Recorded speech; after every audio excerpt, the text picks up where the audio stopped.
Do you know how many horror movies were actually inspired by one killer? And he wasn't even a serial killer. Of course, we're talking about the infamous Ed Gein. Ed Gein wasn't actually a serial killer. In fact, he killed 2 women, and the 2 women he killed were from the small town that he was from in Wisconsin. And he started his killings after his mother died. His mother, he was extremely close to.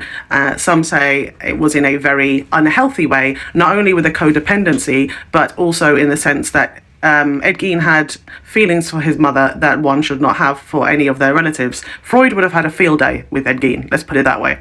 And allegedly, his mother was a very pious, religious woman, but she was also said to be abusive and would scrub their areas with things like bleach because her sons, so it wasn't just Ed, it was his brother as well, were deemed to be unclean. So she also went through telling Ed and his brother that all women were whores and they were just temptresses of the devil, and they just wanted to take the brothers away from her and away from God.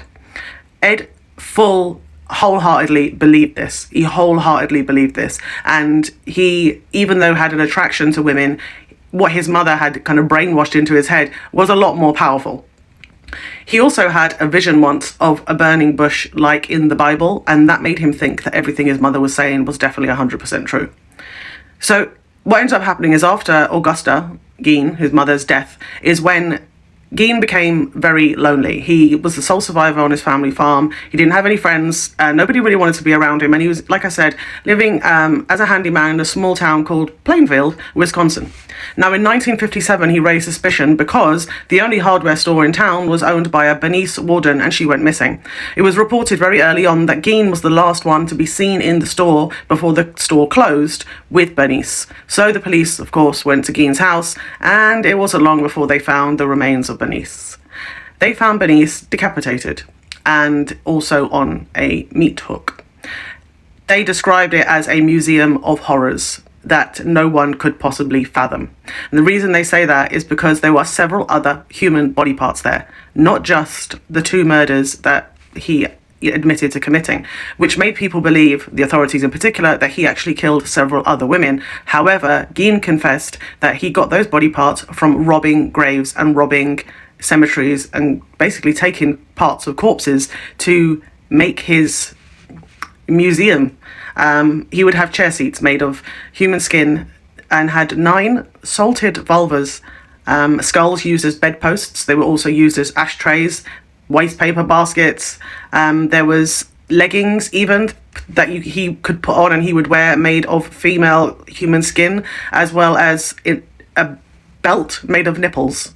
He also had face masks made of human skin, and his essential goal, if you will, was to make a bodysuit, a full-on bodysuit made of human flesh in order to slink back into his mother's skin. He also admitted to killing Mary Hogan in 1954, so 3 years before Bernice, and she was a local tavern owner. Unfortunately, her murder did go unnoticed until Bernice went missing. Gein was deemed legally insane and institutionalized in a psychiatric hospital, and he died in 1984 at the age of 77 of cancer. And he's buried in his family plot, obviously in an unmarked grave. However, like I said, the amount of movies that this man inspired is quite insane. I'm going to start with the movie Deranged, because this is the one most closely linked to Ed Gein. This movie, this man was obsessed with his mother. It actually is labelled as a comedy, drama, horror, but it's a slasher movie. Don't get it wrong. It's definitely a horror movie.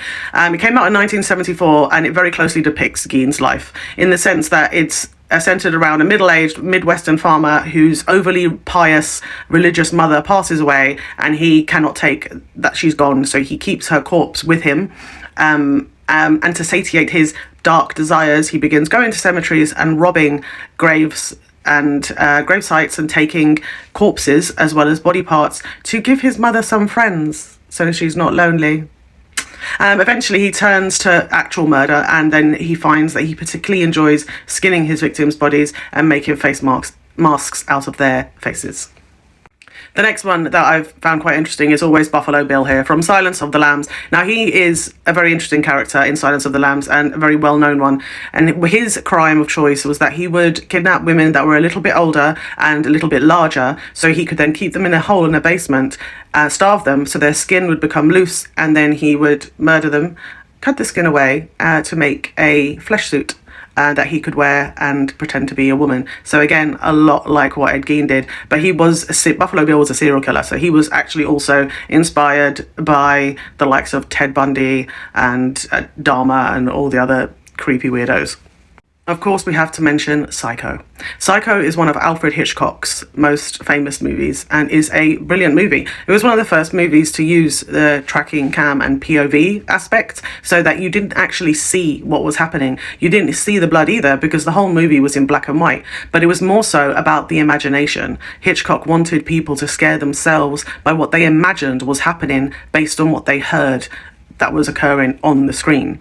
Now, this character up here is good old Norman Bates. Norman Bates ran the Bates Motel with his mother. However, much like with Ed Gein, his very religious, pious mother, who hated women and believed them all to be whores, was dead and wasn't actually alive anymore, so they did not run a business together, but he told everyone that they did, and he kept her corpse, of course, in the motel, and he learnt how to do her voice, so he would have conversations with her. It got very inappropriate on another level until her body was but bone, and then he no longer did those things, but he still kept her and spoke with her. He also was a complete incel like Ed Gein. He was a loner. He didn't know how to converse with people, and he would find women attractive, but because of what his mother had brainwashed into his head, he also wanted to murder them. Now, there are a few other movies that are inspired, let's say, some very loosely on Ed Gein, and I'll put those in the description box. But let's just say for now that for a man who took the lives of 2 women in his very small town, he became extremely infamous and well known, not just in his town in Wisconsin, but across America and the entire world. He changed the way people viewed killers, and like I said, he killed 2 people, so didn't classify as a serial killer, but based on what he did with the human corpses and the way he defiled them, he changed the way that authorities looked at people like him. And that's all we have for today. So, my spooky ones, I hope you enjoyed today's spooky story, and until then, stay safe, stay spooky, and I shall see you very soon. Bye!